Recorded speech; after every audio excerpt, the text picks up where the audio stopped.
भास्कर जाधव जे काल बोलले ते आम्हाला समजलं कळलं। भास्कर जाधव हा कासावीस झालेला माणूस आहे। आता त्याचं कारण योगेश कदम, रामदासबाई कदम आणि त्यांच्याही मतदारसंघामध्ये जे काय आमचा किरण भैया असेल, उदय सामंत असतील, तिकडे शेखर निकम ह्यांनी जे काय कामांचा धूमधडाका लावलेला आहे त्याच्यामुळे त्यांच्याही पायाखालची वाळू हळूहळू सरकायला लागलेली आहे। कारण पूर्वीची जी पकड भास्कर जाधवांच्या मतदारसंघात होती ते हळूहळू कमी व्हायला लागली। त्याचं कारण खेडचा काही मतदारसंघ तिकडे जातो, चिपळूणचा काही त्या भाग गुहागरमध्ये जातो।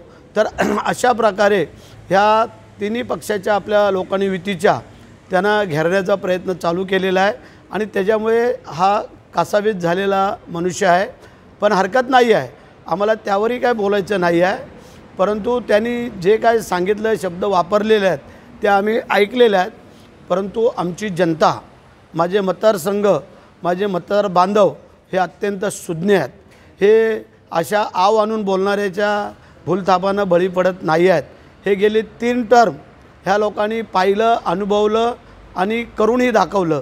त्याच्यामुळे असे किती भास्कर जाधव येऊन घसा फोडून, नरडं फोडून त्यांनी जरी आव आणायचा प्रयत्न केला तरी हा आमच्या महाड, पोलादपूर, माणगावच्या जनतेवरती काही परिणाम होणार नाही आहे। त्यांनी त्यांच्या तिकडं काय होतं आहे का ते पाहावं। परंतु तुम्हाला सांगू इच्छितो की ह्यांनी भास्कर जाधवांनी ही मुख्यमंत्र्यांची संधान साधलं होतं। हे आत्ता आव आणून बोलत आहेत, परंतु त्यांनी पण संधान साधलं होतं की काय करायचं काय नाही। ह्या सगळ्या परिस्थितीला आम्ही सामोरं आहोत त्यावेळेला, ज्यावेळेला त्यांच्या जे काय चर्चा झाल्या आणि काय चर्चा घडवल्या। पण हरकत नाही आहे, आता जे आहेत तिथं त्यांना असू द्या, आमचं त्याबद्दल म्हणणं नाही आहे। परंतु की येणारा काळ हा पहिला खासदारकीचा आहे। खासदारकीच्या ह्याच्यामध्येच हा मतदारसंघ गुहागरपर्यंत जातो रायगडचा।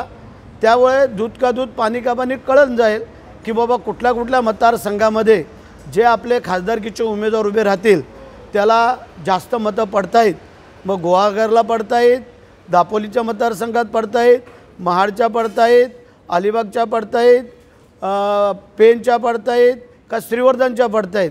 ह्या 6 मतदारसंघामध्ये हे त्यावेळेला त्यांना कळून चुकल आणि जे काय ते बोलत होते त्यावेळेला त्यांचे शब्द त्यांना आठवतील असं मला वाटतं आहे। जो हल्ला झाला हा भ्याड हल्ला आहे आणि पोलीस स्टेशनच्या आवारामध्ये जर हा हल्ला होत असेल तर अत्यंत चुकीचा आहे। ही दोन्ही मंडळी सरकारमध्ये असणारी आहेत, त्याच्यामुळे ज्याने हा हल्ला केला ह्यांना कळायला पाहिजे होतं की आपण हा हल्ला कुठं करतो आहे, काय करतो आहे। एवढा भावनाविवश होण्याचं काय कारण नव्हतं असं मला वाटतं आहे।